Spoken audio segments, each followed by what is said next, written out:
Alors, je voudrais parler, toujours en ce mercredi 3 février 2016, de... Vous savez que je dis souvent la meilleure défense c'est l'attaque.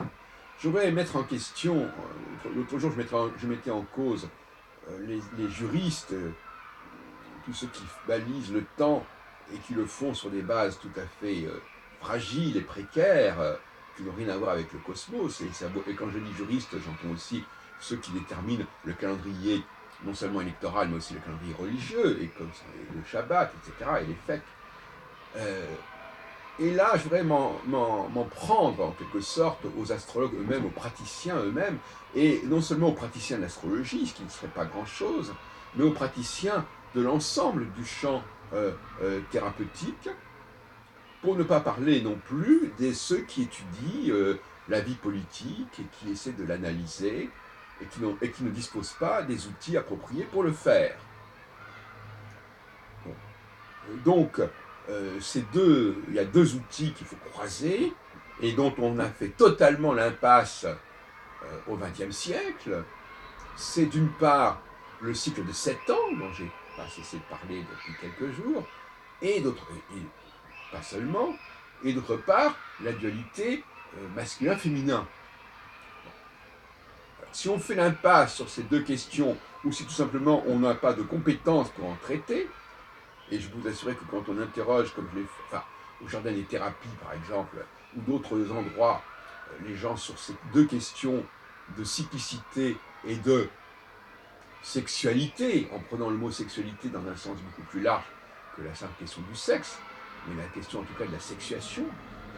À ce moment-là, il faudrait parler de sexologie, mais pour parler non seulement des problèmes liés au sexe, mais problèmes liés psychologiquement à l'appartenance à un des deux sexes. Psychosociologie, psychosexologie, je dirais, effectivement. Un psychosexologue ou un sociosexologue, ça pourrait être intéressant à dire comme cela.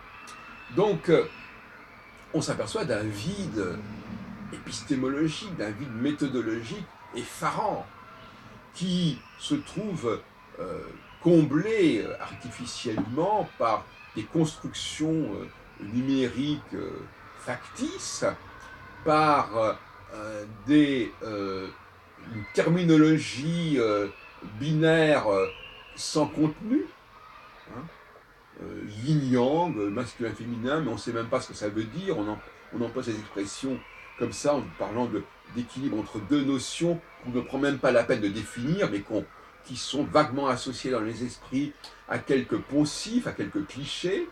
Donc c'est faute d'avoir des recherches de pointe sur ce sujet, on en revient à des schémas traditionnels éculés. Et d'ailleurs, c'est tout à fait intéressant de voir que dès que l'on n'est pas dans une recherche vivante qui avance, on en est condamné à être prisonnier de textes extrêmement anciens qu'on va réactiver plus ou moins heureusement. Bon. Donc j'interpelle tous ces psychologues, astrologues compris, hein, mais pas seulement, et même peut-être pas surtout, parce que les astrologues, ils ont au moins le mérite de penser que les astres ont une quelconque importance, même s'ils n'ont pas vraiment les vrais outils astrologiques, ils ont des faux outils astrologiques, et puis même sur le plan du masculin et du féminin, ils ont aussi de fausses définitions qui sont pas très heureuses, pas très intéressantes sur ces questions. En revanche, quand on parle de gens qui sont censés ne pas recourir à l'astrologie, thérapie ceci, thérapie cela, il y a un vide empirique, on ne sait pas très bien. Est-ce que c'est une affirmation véritablement qu'il n'y a pas de cycle? Est-ce que c'est une affirmation véritablement qu'il n'y a pas de différence entre les sexes? Même pas. Une espèce de no man's land, comme cela, ventre mou, maillon faible, où finalement on s'aperçoit que c'est le praticien qui fera les choses à sa fantaisie, hein, sans le dire clairement, mais de toute façon, de façon assez cavalière, comme ça. Voilà. On va fixer des dates qui ne ressemblent à rien.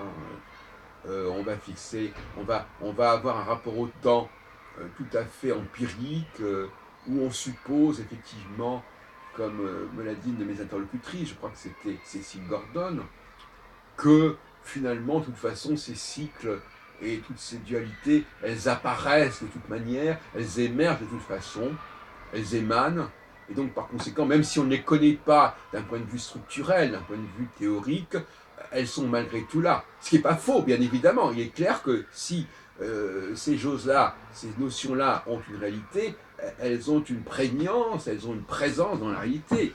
Mais de là à dire que le psychologue peut s'épargner le soin de disposer de modèles et de grilles, il y a quand même un fossé, il y a quand même un pas qu'il ne serait pas bon de franchir.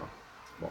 Donc, je dis à tous ces gens-là, à tous ces thérapeutes, reprenez contact avec, avec les astrologues du XXIe siècle, pas ceux du siècle précédent, et je crois que je suis un de ces représentants les plus éminents, sans vouloir me flatter. En tout cas, ceux qui sont capables de reformuler quelque chose qui n'est pas quelque chose de ressassé depuis des décennies, sinon des siècles, même si effectivement on peut quand même réancrer mon propos, et c'est même d'ailleurs sa raison d'être, dans un passé extrêmement ancien, mais un passé très ancien qui est beaucoup plus ancien que ce qu'on appelle l'ancienneté de la littérature astrologique, qui souvent remonte difficilement au-delà de 2000 ans, avec Ptolémée, la tétrabible et quelques tablettes babyloniennes.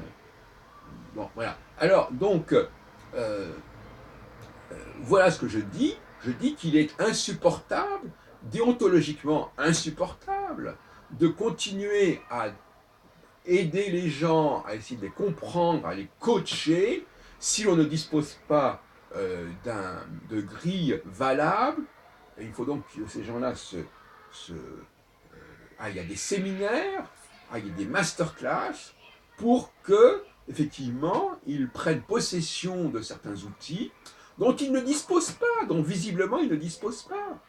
Hein, et pensez à un maçon qui dirait oui, ben, j'ai pas besoin de tel et tel outil, de toute façon, je me débrouille, voilà. Donc on est dans le système D, dans ces milieux thérapeutiques, concernant ces deux questions fondamentales, l'une dans le temps, qui est la question des cycles. Quelle cyclicité? Alors on va nous dire il y a beaucoup de cycles, voilà, bon. Hein.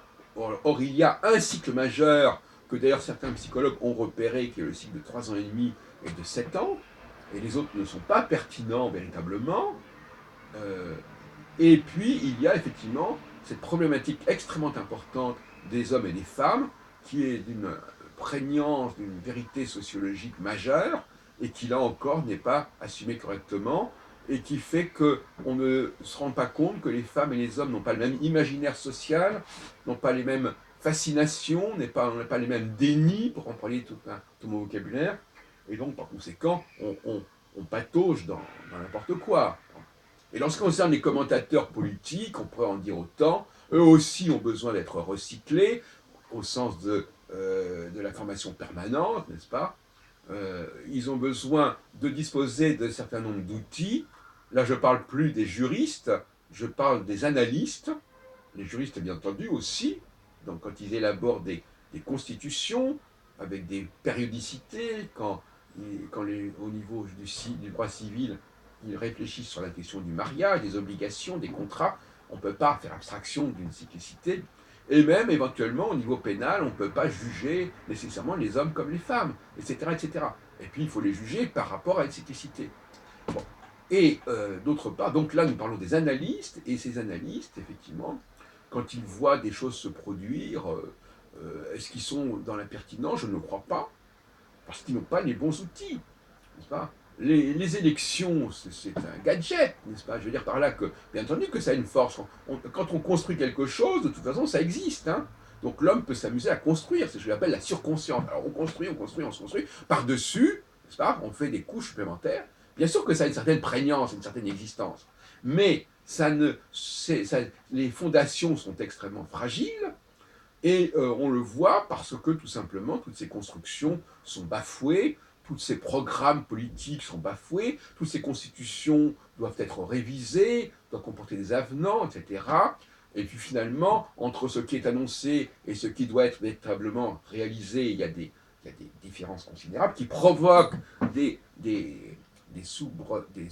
soubresaut politique au sein même des formations elles-mêmes, au sein même de la gauche, au sein même de la droite, etc.